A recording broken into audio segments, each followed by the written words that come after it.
traumatic brain injury is the signature injury of the current war.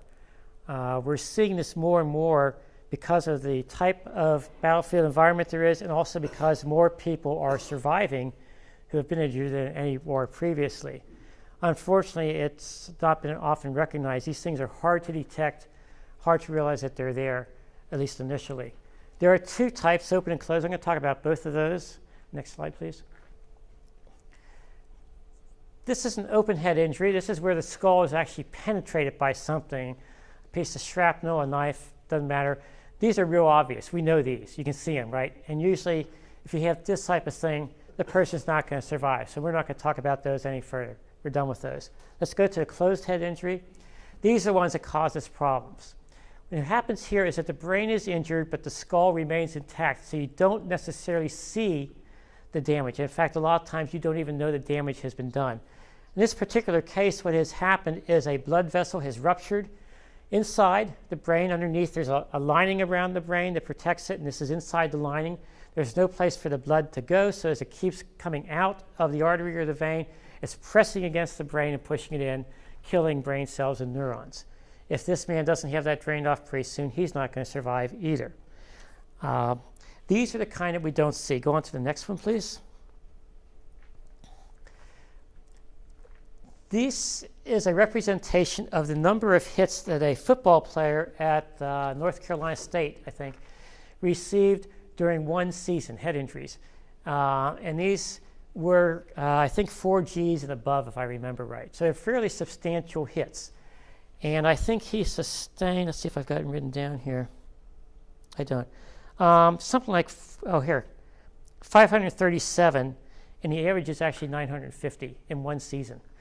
Those of you who follow the NFL know this has become a big, big concern of the NFL, because what's happening is that these football players are developing Alzheimer-like syndromes very early in their lives from the repeated head injuries.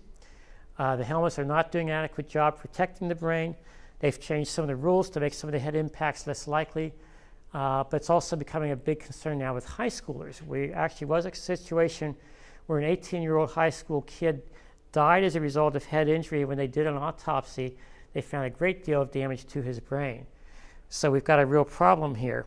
High school players receive 650 blows to the head per season on average. We don't know. Now, these may be minor blows. You usually often don't lose consciousness from them. There may be no indications that injury has occurred, but what we do not know is what is the result of repeated minor injuries to the head. We have no idea, but we don't like what we're seeing so far. Okay, let's go to the next slide, please. Chris Henry. What's Chris Henry known for? Crazy activity, jumping out of a truck, getting into lots of trouble. He was also known for football, but that seems to kind of diminish. He suffered a lot of concussions in high school playing football. And when they did the autopsy of Chris Henry, they described his brain as being like that with a person who has dementia, Alzheimer's disease. That's what his brain looked like. So we're finding that some of the symptoms of traumatic brain injury are those kinds of behaviors, the illegal kind of behaviors, the substance abuse behaviors, the bizarre behaviors, are all symptoms of traumatic brain injury. Okay, go to the next slide, please. On the left is a normal brain. The middle brain is a brain that has suffered from what's called chronic traumatic encephalopathy, which is a fancy way of saying it's been hit a lot. And the right brain is one on Alzheimer's. And you can see the resemblance of that middle brain to that Alzheimer's brain. It doesn't look like a normal brain at all. There's been a great deal of damage to that brain as a result of multiple blows to the head. And what happened to our... Okay, so 1/3 of all injuries in Iraq and Afghanistan are head injuries, but 64% of people there have sustained blast injuries, so that's probably a low estimate. It's probably higher than 1/3. Unfortunately, they're often not identified. There's often sometimes no clear symptoms at first. Only 1 out of 10 times do you lose consciousness, even though you have a concussion. But what happens when you get hit like this, especially a severe blow? the brain rams against the skull like that. Okay? Any of you guys motorcycle riders? Do you wear helmets? Okay, here's what happens to your brain. It hits like that, and not only do the neurons get smashed and killed, but they start firing all at once. Picture like if you turned every light and every appliance in your house on all at the same time. What would happen? It'd blow. Yeah, it'd blow a fuse. Well, you know what? Your brain blows a fuse too. Okay? So, and you may not lose consciousness, but you may be disoriented, confused, dizzy, have double vision, have hearing problems, and those things may persist. In fact, you may not be able to see at all for a while. Okay? If the blow is to the front of the head, this is where our higher functions are, such as judgment. Okay? Now, this is the last part of the brain to mature. Matures in our early 20s. You wonder why some of your teenage kids do some of the things they do? Their brain isn't mature yet. The part that says that is really stupid hasn't developed yet. Okay? If it's injured, guess what goes out the window? All right? So your judgment goes. You can't make decisions very well anymore. Your personality may be changed too, because that's where personality is also. Emotional regulation becomes difficult. You may be crying for no reason or laughing hysterically at something that's not very funny, or having difficulty regulating your anger, and so on. Okay? And you have trouble following directions because you have trouble understanding directions. Let's move on to the next one. Headaches, pretty terrible sometimes. Nausea, numbness, taste and smell may be changed. And these are all long-term changes that can affect. Yes, sir. Colonel Smittle. About 2 years ago, they had a study done with the 101st Airborne Division down at Fort Campbell. They put a 6-ounce transmitter on the helmets. They had a central point where they monitored concussion due to mortar blast or rocket attacks. Once that reached a certain level, the doctors at that central point, the database, pulled that troop out of the field and treated them. Mm-hmm. So I know they've done a lot of studies in that regard. TBI clinic at the VA hospital, I talked to a doctor down there. He's been using some of that data from the Afghan and Iraqi war, particularly from 101st Airborne. But they were a pilot project to test this system to measure the impact of TBI on the human brain. Oh, good. And by the way, Dean Colonel does have TBI also from being exposed to shell blast in Vietnam, correct? I'm crazy as a loon. And I associate with you. What does that tell you? Okay. We got 2 new digital hearing aids from the VA last month. Good. I hear really good. Okay. So you have difficulty making decisions.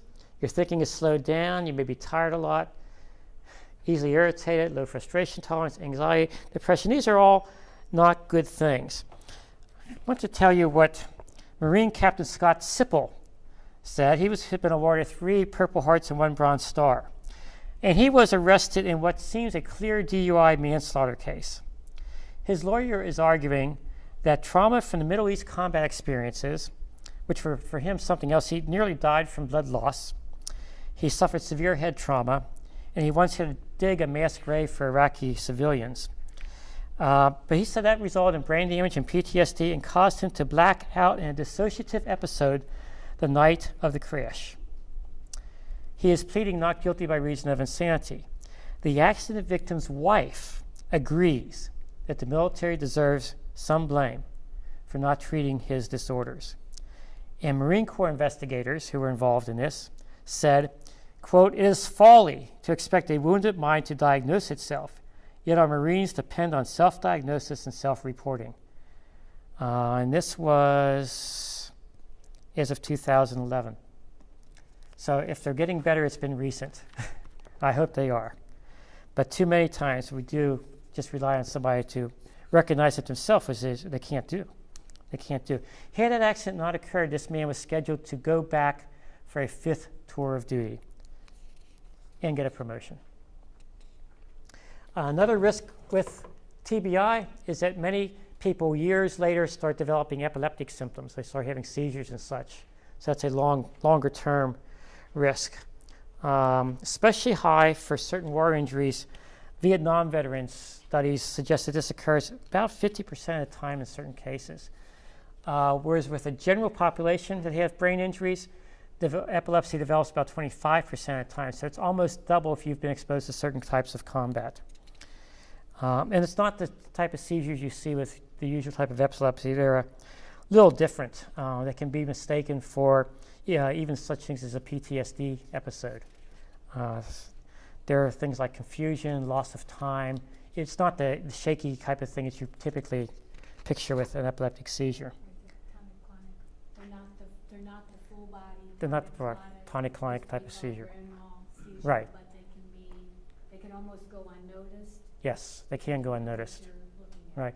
Kind of like what they used to call the petit mal seizures that a lot of kids would have, and the teachers would think they weren't paying attention, that they were daydreaming, and actually they were having a seizure. Okay, next slide, please. So if you've got traumatic brain injury, what are your concerns? Number one, you don't get a Purple Heart for this. It's hidden. Just like you don't get a Purple Heart for PTSD. You're injured, but everybody tries to ignore it. Pretend it doesn't happen, right? The National Alliance on Mental Illness is trying to correct this situation, and I hope that they are successful. You may be embarrassed, especially if you don't know what's happened to you, because your behavior is going to be a little odd, perhaps, a little off. People may notice things about you. Your self-esteem may suffer as a result. You may wonder, can I do these kinds of things? Can I paddle a kayak down the river? And what if I can't? What's that going to mean? Am I going to look like a real fool if I fail at this particular task, whatever it may be? You know, if I flip over when I shouldn't, am I going to look like an idiot? So you have to remember that these folks have these very sensitive kinds of things that they have to be very, very concerned about. Again, it's like PTSD. There's a higher suicide risk in this population than there is in people without this. Okay. How do you help the person with a brain injury?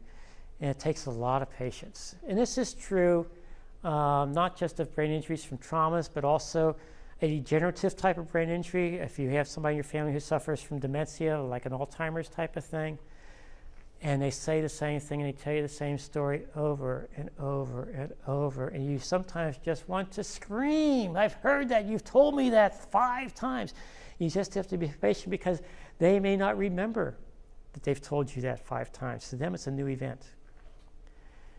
It's going to take them a longer time to understand and process information, especially if there's a memory impairment. In order to learn something, we have to put it into short-term memory. And then later on, we transfer it to long-term memory, and that's how learning occurs. With brain injuries, it's usually short-term memory that gets impaired. So when you try to learn something, there's nothing to put it into to store it temporarily. So you have trouble learning. It's very, very difficult to learn new things if you have certain types of brain damage. If you're not sure that a person understands, ask them to repeat what you've explained to them and see if they can tell you back what you've told them. Don't just say, did you understand? Because what are they going to do? What are they going to say? Uh-huh.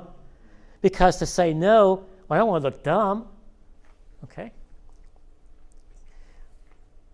You want to avoid questions allowing yes or no answers, that type of thing, because it's easy to answer yes or no.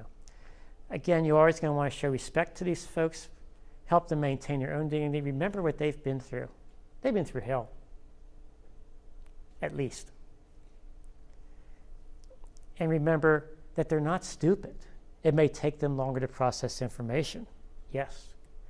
But they're still as intelligent as they were before the brain injury. That doesn't go away. That doesn't change. It's just harder to get new stuff in.